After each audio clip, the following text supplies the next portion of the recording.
Do you guys want to build an online business, maybe even a 6 or 7 figure business? Well, so do I. I want to have the benefits that come with that, I want to have the enjoyment that comes with that, and I want to have the experience that comes with that. Now, in the past, let's say 12 months, I've done a lot of things. I've made videos like this on this channel, and of course on my other channel as well, which is not associated with this one. I also have sold stuff on eBay, I've tried to sell stuff on Amazon, I've sold stuff on Facebook Marketplace and Etsy. You can definitely say I've been putting in some effort. I definitely could do more, but things are going alright, to the point where, you know, in the past 12 months, I had 1 month, and it is context, but only 1 month, where I made about £10,000 worth of revenue. Now that's a point of reference for me, because that is round about, in fact it's actually over 100k in revenue a year. Now this was obviously short-lived for reasons that I've explained before on the channel, but with that being said, it gave me an insight into what running a 6-figure business looks like. Because let me tell you guys, from, let's say, running a 5-figure business, which is obviously in the tens of thousands, up to about 99,999 exactly, actually, but let's say, you know, running your £10,000 a year business versus running your £10,000 a month business and above is not the same experience at all. It's very, very, very different in terms of experience.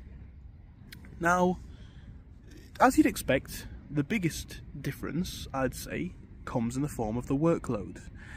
When you're doing a small business, there's generally not much to do. You can't, or it's very hard to, depending on what you're doing, but for most industries, in my personal experience, you can't run a 6-figure business by accident. You can run a 5-figure business by accident, basically on autopilot. Let's think about it, you know, you don't need to make very much, under £1,000 a month in revenue to make a 5-figure business. So it's not that hard, you don't need to put in that much work. As you get up to that 6 figures, that workload continues to just pile on and massively increase, to the point where, you know, when I was running the business only making a few £100 a week or a month, it was like, you know, 2 to 3 eBay orders a day. When I get up to these figures, even coming up to where I am now, of maybe the 3, 4, 5 and 6,000 in revenue, it literally shifts massively. You go from spending an hour a day doing everything to you spend an hour a day before you want to, say, go out to enjoy the sunshine, doing your orders, shipping off your new orders, and literally by the time that you've gotten every single order done, you've put on your coat, you've put on your shoes, and you're getting ready to set off, and you just check your computer again because you want to see what things are like in terms of the business, there's the same amount of orders to ship out again. That's how it is. So you come home and you do that again, and then you've actually got to do your new listings, and then this is a massively estimated part. You've always got to keep on top of customers, whether that be hi, what size is this item, what shape is this item, what colour is this item, does it have a this, does it run with that, blah blah blah. You've got to sort all that sort of stuff as well. And of course there's the unfortunate side of returns and refunds, hard customers and the like. Now, even at that point of making 10k a month, you could do that, in my experience, maybe 4 hours a day on a bad day, where you have to put in a lot more work. 4 hours a day. So let's say that's about half of your working day. You know, working day might be 8 hours, this might be 4. It's much easier than work, and it can be much more profitable. But the scale becomes unbelievable. It really is like you're doing something serious. And mind you, for most people, starting their first business, and by the way, I've had a few attempts at starting numerous businesses, some that completely failed, some that have only made a few £1,000s ever, some that have only made a few £100s ever, and some that have done extremely well.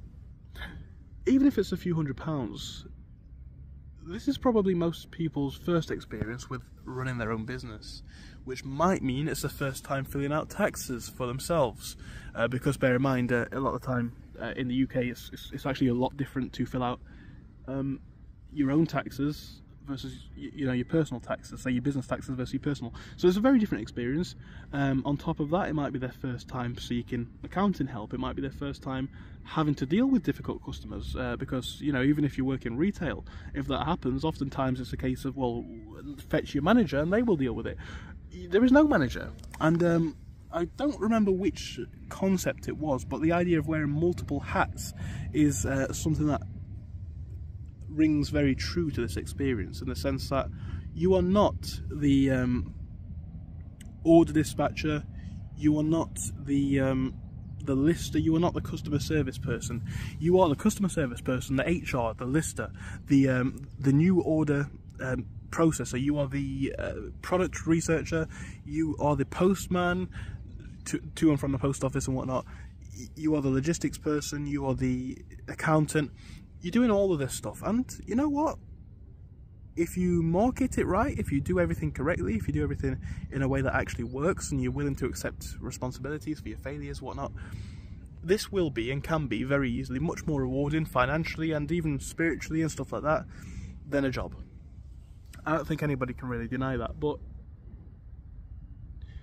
the stresses that I've had, especially as a 20-year-old doing this sort of stuff, and previously as a 19-year-old, 17-year-old, whether it's filling out your taxes, whether it's dealing with customers that are very difficult, whether it's taking returns and having to sell those items that don't work on for cheap, whether it's dealing with difficult suppliers and stuff like that. This is not an experience that most 20-year-old people can relate to. That's fine for me, but what it means is, it means that you are in a oftentimes quite isolated business environment, because people do not do this stuff for themselves. They don't have to, and if they don't want to, that's cool, that's fine, that's brilliant. But people don't do this for themselves. That puts us in a very special category, and there's nothing wrong with it, there's nothing right with it, but it would help everyone looking to get into the world of business to have an element of preparedness for the struggles that they are inevitably going to face. You know, all the time I face challenges, failures even in my businesses, but it's like it's development as time goes on. I'm not sure for me what the future holds, and I'll be quite open about that. I'm only 20 years old, so what would you expect? But I really do think I'm going to have that 7-figure business at some point in the, hopefully, the next 5 to 10 years. I think it's 100% possible by the time I'm maybe 32, 35 to have that. And I don't necessarily know if it's going to be eBay or not, or I don't know if it's going to be retail or resale as a whole. It might be content creation if I'm very clever about it. It might be retail and resale, just in a different way. What I will say though is, for the people who might say, well, you're working on a business that you don't necessarily believe in 100%, I wouldn't necessarily say that, but let's just, for argument's sake, let's say yes. With all that being said, I've picked up about a year so far's worth of sale experience, making sales, dealing with these customers, filing taxes, you know, what do you do when this happens, how do you control this? And if you're going to be an entrepreneur, these are not the skills that you necessarily need for your eBays or your Amazons or your Etsy's. These are the skills that you're going to need for your entrepreneurial life. Developing them now, irrespective of what your business looks like, can only be an asset.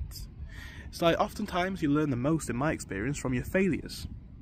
So, if I was you guys, and of course I am myself, and this is what I do, it makes sense to, well, have a try, have a go. You might enjoy it. And the bits that you don't enjoy, you might come out with funny stories from in a year or so from now, and more importantly, a big lesson learned that many other people may not understand. I'd say take all the opportunities that life gives you, especially if this is what you want to do.